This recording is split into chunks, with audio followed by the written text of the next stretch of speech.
Lover's Sleep by the pen and the voice. The creek gurgled ahead as the old lady carrying a bucket took slow, measured steps forward. As the bucket swayed, I stuck fast to its side. My eyes were locked on to her lily pad. Though my vision blurred at this distance, I knew it was her. My heart beat fast in my chest.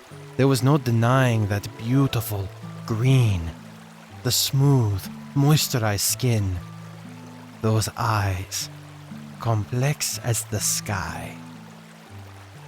The old woman stooped, her back creaking as she dipped me and the bucket into the water. She drew from the creek, giving me my daily soak.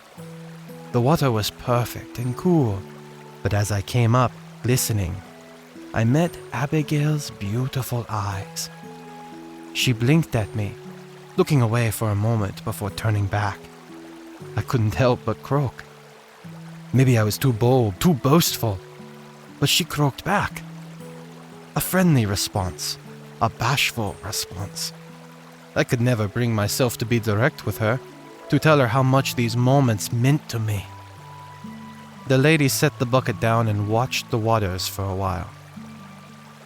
Abigail hopped closer to me, her lily pad wobbling. We had the most lovely conversation about rain before I was pulled away. I crawled to the other side of the bucket to watch her disappear into the blur, but her beautiful green lingered in my vision. The sun shone happily on me as we took the usual path home, swaying back and forth. All I could think of was Abigail. She could spend her days with anyone. Every day I saw her speak to the clusters of frogs in the creek. But no matter what she was doing, or when the woman arrived to draw her water, Abigail made her way to me. I couldn't tell if she was being nice to an outsider such as I, or if there was something more. The rest of the walk back I tried to prepare myself. Tomorrow I had to ask her. I had to know if she felt the same as I. Night came quickly. With the darkness came clouds, thunder, and rain. Steady at first, then growing in intensity. It washed me out of the gutters. I landed in the cold mud. The shock of it woke me up to a terrible thought. If the water here was washing me away, then what of the creek? I hopped frantically to the bucket, but the elderly woman did not arrive. I waited for a few minutes more. Then lightning came, splitting the sky. Abigail! I charged ahead. Perhaps it was not too far. I could make it. I would make it. I hopped as quickly as possible. Mud clung to me, trying to slow my frantic voyage.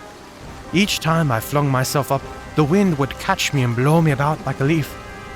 Through the cold and the beating, I made my way praying she would be okay, and that I could save her. How? What could I do? I shook my head and raced against the storm. The creek was overflowing, limbs lay in the water, ripped from their trunks. I came to a harsh stop as the wind flung me again. I searched. The storm had blackened the sky, but the rain had left a wet shine on everything. There were no lily pads. I looked for that most beautiful, unforgettable green. There! She was barely clinging to a rock as the water rushed over her. It would give any moment, sending her tumbling into the branches ahead. I saw Ben on the shore. I would know those lovely brown spots anywhere. I had woken up far too late to do anything other than hop to this rock as my pad was pulled into the depths. I am a good swimmer, but with so much sharp debris in the creek, the risk of something awful happening was too great. I squeezed my eyes shut. When I opened them, Ben had made his way to the edge of the creek and called to me.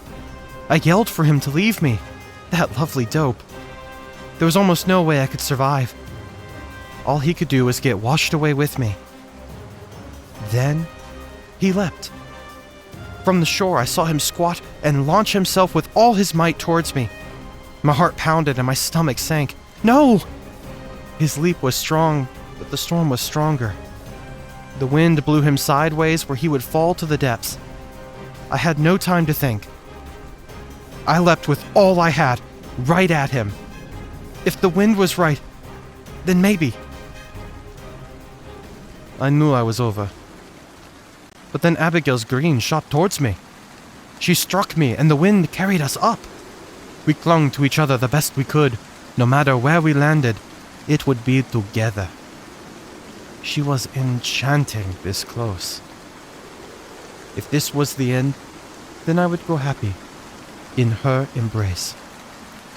We fell hard, splatting onto mud. She had pushed me from my doom, and with the wind at our backs, we had landed on the shore. We scrambled back from one another, and I looked her over, searching for any injury. I stared into her gorgeous eyes, and she stared into mine. I tried to speak up, to tell her that I loved her, but she hushed me and moved in close. This embrace was not frantic. It was not full of fear. It was full of love. I melted into it. I stared deep into her eyes and lost myself in them as I finally told her all that had been growing inside me for years. She was my purpose, my reason to exist. I waited for the rejection, but it did not come. Just a quiet ribbit that said, "Finally."